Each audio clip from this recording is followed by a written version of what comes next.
to find large quantities of first pressings, limited editions, box sets, audiophile, and vintage catalog, including blues, soul, jazz. They buy, sell, and trade, and offer vinyl cleaning and flattening service. Visit the store, located at 4242 East University Drive in Phoenix, or for more online at recordhighinphoenix.com. Like them on Facebook. Record High in Phoenix. Experience one of the last great record stores. You wanted to be a teacher when you were little, but as you grew up, things changed. Teaching just didn't seem like the best option anymore, so you decided to become something else. But what would your 12-year-old self say? Interesting and innovative things are happening in teaching today, so it's time to put it back on your list. Don't try to convince yourself otherwise.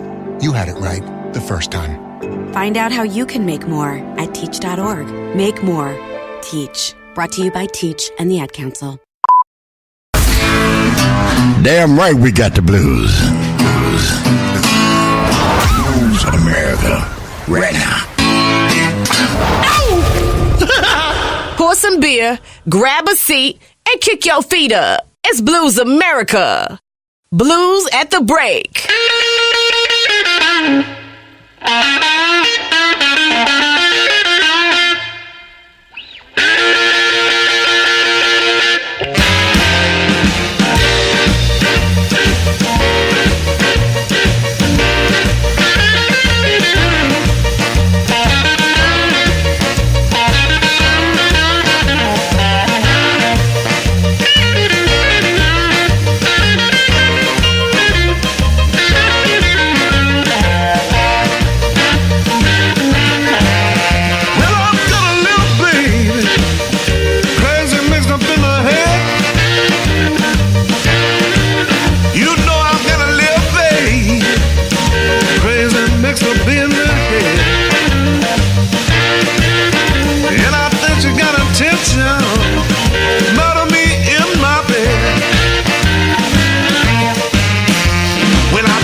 consideration for Blues America is provided by the Southwest Musical Arts Foundation, this station, and the listeners of Public Radio. This is Paul Asher, ladies and gentlemen, and you are listening to Blues.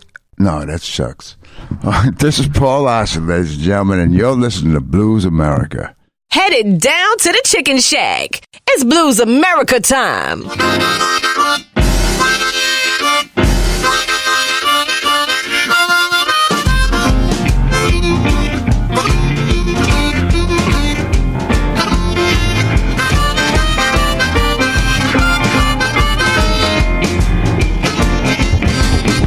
Hiya.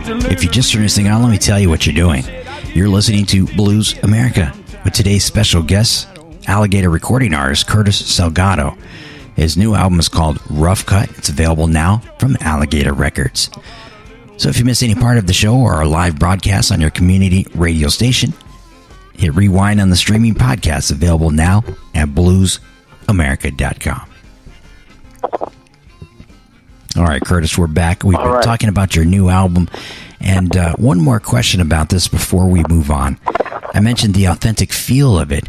I guess this is because, in part, you're able to capture that live sound. Yeah, exactly. And you're absolutely right. And that's what we wanted to do. We wanted to keep it like we are live. As I said, if you can picture this, Alan sets up and I set up. I don't play through an amp. I play through the PA. Alan sets up, and we set the chair by each other. You know, you can picture it, and then we just launch ourselves. We've been doing that since, how long ago was 2003? So that's like, how many years ago was that? 13, 14, you know. We play all the time. So that's what we want in the studio. Let's take this in the studio and make a record. And then I kill more than one bird with one stone, you know. And the other bird is like, I got to put something out to keep my bass out there. And I thought, and Alan had joined the band. I asked him to join the band. And he'd never been on the road before extensively like this. Actually not. And because he gives his lessons in his house. So I got him out of the house, and he joined my band in 2015. About 2015, the end of it. And then he's been with me ever since. So he plays in my band, and when you see us play, we take a break, and the band members will leave the stage, and just me and Alan will play for like 3 or 4 or 5 songs, bring the band back. And comes in handy when you're playing 2 long sets. But it never fails to entertain, and it never fails to, the people love it. They really like it. Well, let me use this record to segue into my next question about the identity of the blues. A contemporary blues artist is a common and popular identity. Some believe this helps to keep blues relevant, but now we have records that don't really sound like the blues. So my question is, where do we draw the line? I don't know. That's a good question. You know, I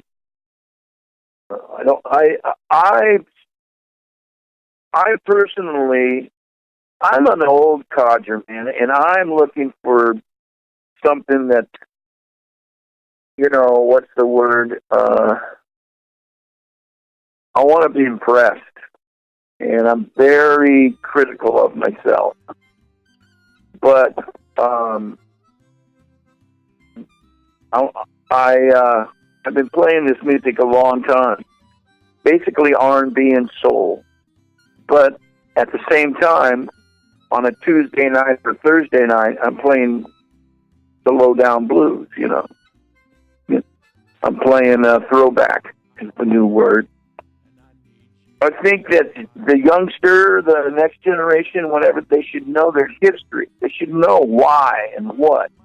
They should use their imagination and put themselves in the people's shoes. We're the last generation. The baby boomers are the last generation to be able to hang out with the black blues masters. The blues was invented in the late 1800s, possibly, The term blues comes from the 1700s. And the blues was popping up. If you listen to interviews with Jelly Roll Morton, he goes, man, we were playing that stuff a long time ago before W.C. Handy. What did he do? He's the father of the published blues. He put it down on paper, which kind of squared everything out, you know. So, but it's been around a long time. And think of the times back then.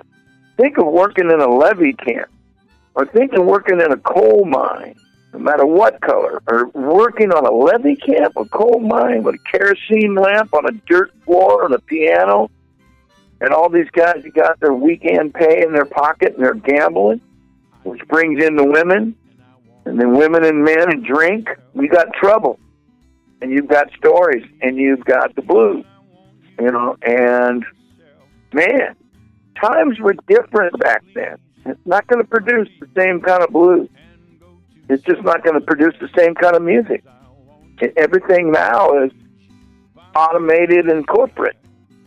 And it's not going to produce the same kind of stuff. Those times are going away. And those times, a lot of it has gone away. You know? But it produced that type of music. But that's not happening anymore. Different stuff is going on. Wonderful stuff, but it's different. It's not going to be the same. All right, well, great. Well, Curtis Salgado, my special guest today. Let's take a quick break and listen to the Blues People soundbite, and that features the voice of the late, great Walter Horton. We'll be right back.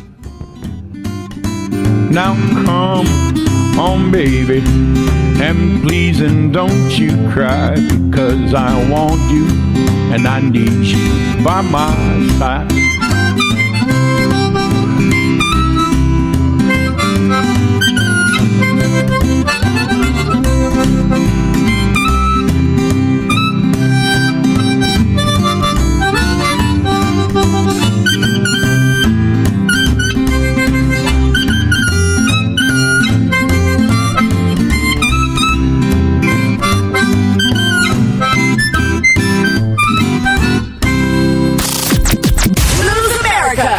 Taking you down to the crossroads. You ready? You ready? You ready? You ready? Blues America.